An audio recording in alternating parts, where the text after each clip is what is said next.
So we make playtime fun. Sometimes we even have dedicated play spaces.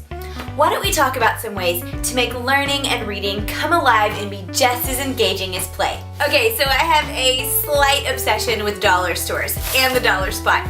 There's so many wonderful resources that you can find for super cheap. Being fun and engaging with your little learners doesn't have to break the bank. I'm going to show you a few things that my kids like to do with just some dollar store supplies. Some of my most favorite learning activities involve food because my kids are total food fanatics. These were at the dollar store and they're just letter cookies. They make letter shapes in gummies, in candy, in pasta, all kinds of things. Use the alphabet.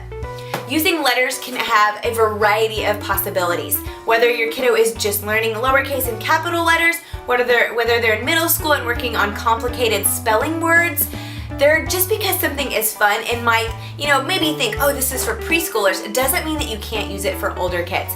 I was a high school teacher and we use all kinds of things that were for elementary school kids all the time, and they absolutely loved it.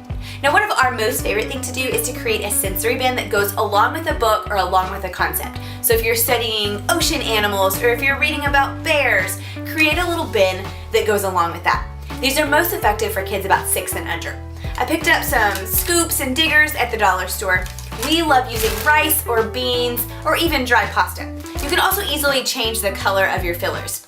Put a Ziploc bag full of your rice or your beans or whatever you choose to do, a few drops of food coloring, shake it up, and then lay it flat on a baking tray and cook it for about 10-15 minutes at 350. Then you have lots of different colors that you can use for your bins. Whenever I'm at the grocery store, I pick up a few of these.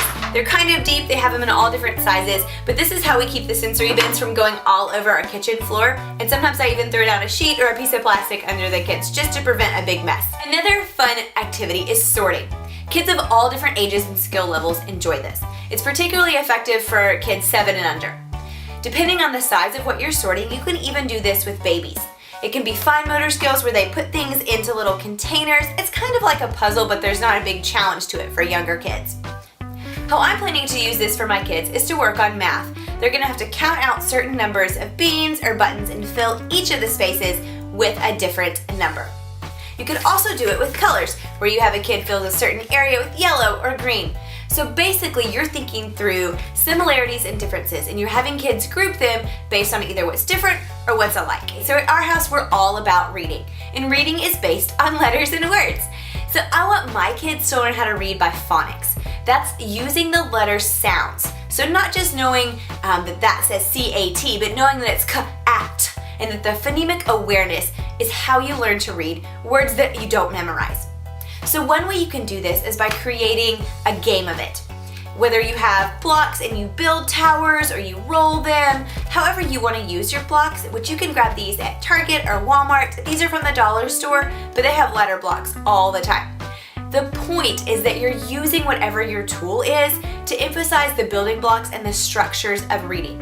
Reading stories is fun, but it's even more fun in disguise or in costume. We love to read stories in different voices or in different outfits. It's a really fun way to bring the story to life.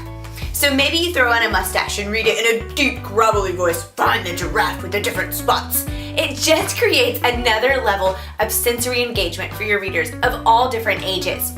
Maybe you have your kiddo dress up like a princess as you read about princesses, or you throw on your swimsuits as you read about underwater animals.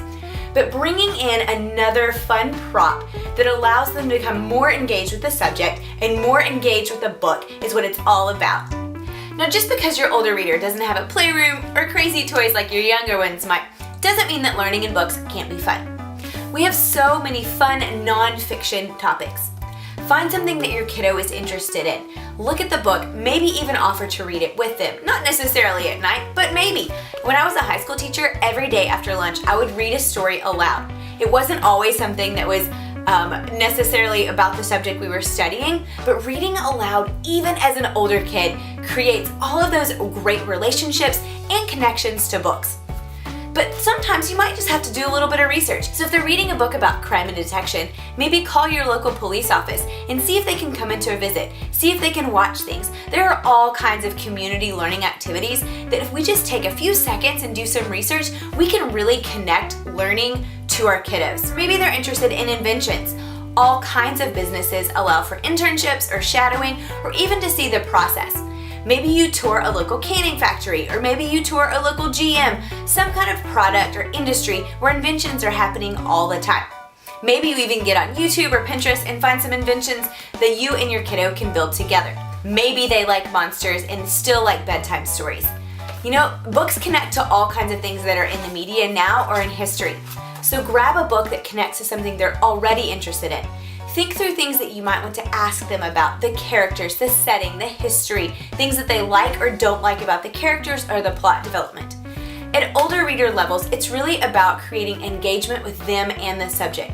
That's how we capture their imagination, their interest, and make reading a lifelong thing that they are going to love.